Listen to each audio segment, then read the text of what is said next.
Assalamualaikum warahmatullahi wabarakatuh. Selamat pagi, selamat siang, dan selamat malam. Atau selamat waktu apapun yang kalian gunakan untuk nonton podcast tak bernama ini. Perkenalkan, nama saya Fadil Raffi Nahlas sebagai host dari video ini. Dan sebelah kanan saya ada Ahmed Farizki.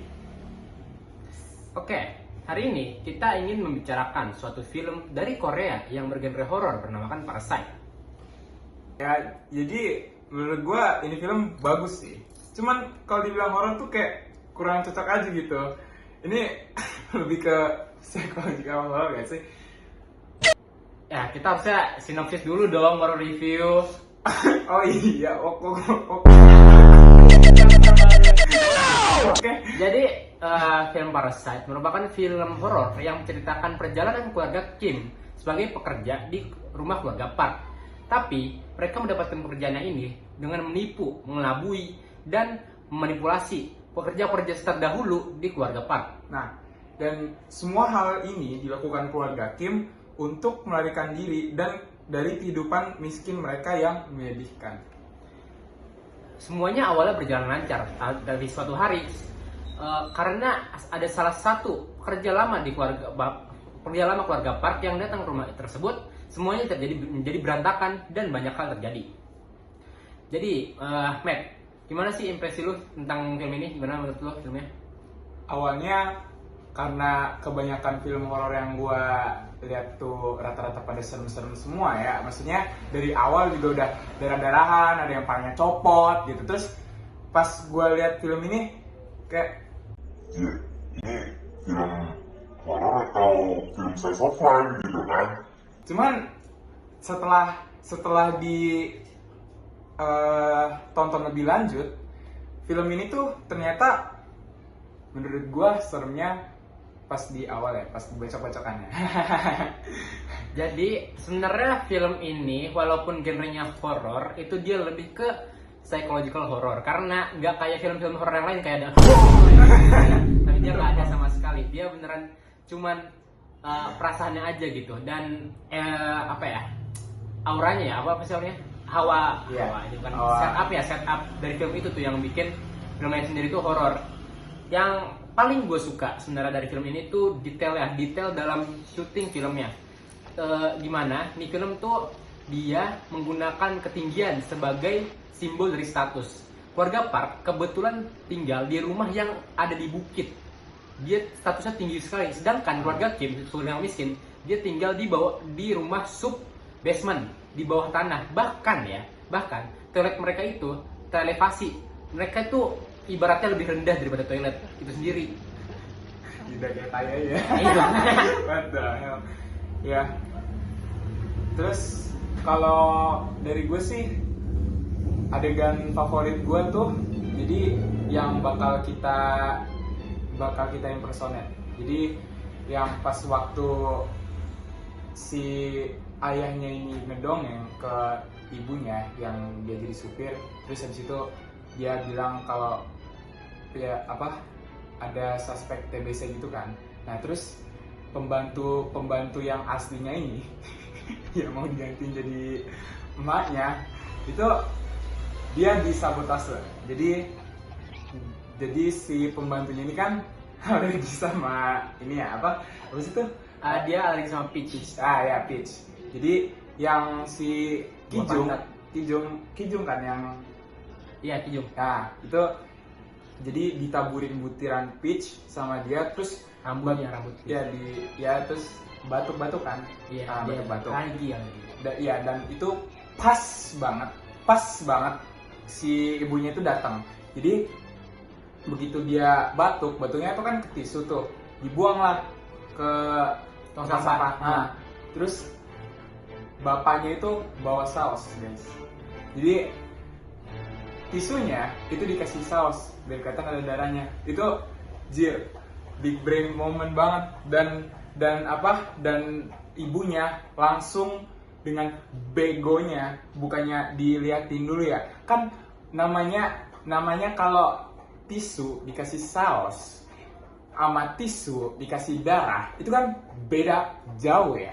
Nih, jadi tisu itu kalau darah kan pasti kayak nyerap kan. Kan ini ceritanya kan darinya fresh gitu, makanya merah banget. Ya, Kan tapi kalau saus dia sausnya bukan saus ini, bukan saus sambal, dia sausnya saus kayak apa ya? Kayak gochujang gitu coy, yang merah cair banget. yang cair banget. Oh iya sih, reasonable. Gua nggak tahu detail itu. Ya, jadi intinya habis dilihat tisunya, Ibunya langsung istrinya suspek kalau pembantunya lamanya itu dia punya TBC. ah Kalau adegan kesukaan gua, jujur gue suka paling terakhir yang bagian bocok-bocokannya. Jadi di akhir movie ini ya, ini spoiler, kalau nggak mau denger spoiler skip aja video ini di bagian gua. Di hampir ending film ini, si anak paling bungsu dari keluarga Park, Dasong, itu dia ulang tahun, dan ulang tahunnya ini kebetulan dilakuin di taman keluarga Park. Nah, salah satu karakter yang baru muncul, yaitu suaminya pembantu lamanya itu muncul nih, tiba-tiba dia lepaskan dari basementnya, dan dia tuh marah besar, dia mulai ngambil pisau, dan korban pertama dia itu si karakter utama kita ini. Kiwo. Dan Kiwo. Kiwo apa? Kiwo. Nah, terus setelah Kiwo dia ngambil pisau ke taman, langsung ngebacok Kijong. Absolute cinema. Itu. Let's go. Dan akhirnya karena insiden ini sebenarnya insiden ini tuh klimaksnya movie ini. Dia tuh menunjukkan bahwa kalau sebenarnya manusia tuh sendiri-sendiri tuh egois gitu ya. Keluarga Park tuh waktu Kijong dibacok tuh dia nggak peduli sama sekali. Tuan Park dia habis Kijong dibacok, bukannya mikirin Kijong ini yang lagi sekarat di tanah, darahnya udah kemana-mana nih. Itu taman yang awalnya hijau jadi merah, udah kayak bekas perang, udah kayak bekas tempur. Yang dia pedulin Dasong yang pingsan gara-gara kayak lihat pingsan doang. Dasong pingsan doang, tapi dia kayak, Tuan K, mana kuncinya? Hell no. Dan dia nggak peduli sama Kijong yang lagi sekarat di tanah, ataupun emaknya yang lagi adu pedang sama suaminya pembantu lamanya. Nggak peduli, dia cuma peduli sama Dasong yang pingsan. Itu sebenarnya kalau bisa dibilang itulah sebenarnya salah satu amanat terpenting di film ini, bahwa kalau manusia itu sebenarnya agak serakah gitu ya, mereka tuh memberikan diri sendiri. Bahkan keluarga Kim Park itu nggak peduli sama sekali sama keluarga Kim. Terus waktu dia ngambil kuncinya itu, dia pas megang suaminya mantu lamanya itu kecium katanya bau orang miskin, dan dia nggak peduli sama sekali bahwa tuh ada Kijong dan satu lagi orang lagi yang kena bacok tusuk sate. Artinya itu daging-daging, sayur-sayur sama orang. Oh iya, ada juga salah satu detail yang gue notice itu, jadi kan mereka udah berhasil nih ceritanya nih, kan udah di tengah-tengah film kan, dan sekeluarga itu dia udah berhasil Dapat kerja. Iya, dapat kerjaan di ini tuh. Jadi satu keluarga ngisi pekerjaan di keluarga itu. Nah, terus kan karena mereka dari rumah yang sama, otomatis mungkin sabunnya apa ya Tapi semuanya. ini mereka tiap orang tuh pakai sabun yang berbeda. Emang ya? Dia tuh beneran di film ini tuh bau orang miskin tuh nyata, coy. Soalnya bau keluarga Kim sama bau suami pembantu yang lama tuh katanya sama, bau orang miskin, coy. Bau katanya bau kayak subway kayak bau kereta bawah tanah gitu, bau air kereta bawah tanah, bau tai gitu. Shit. Ya, berarti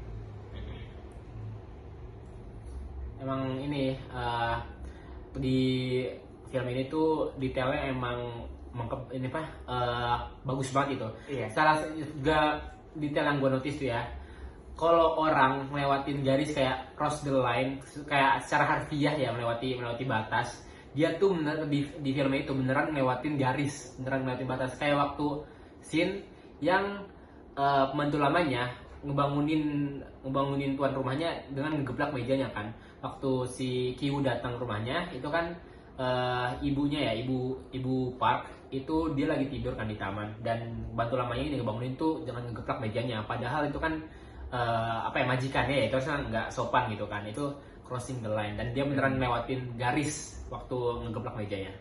Jadi Matt, gue mau, kalau kita mau nonton film Parasit ini bisa di mana Matt? Oh, kalau gue sih ngambil bajakan ya.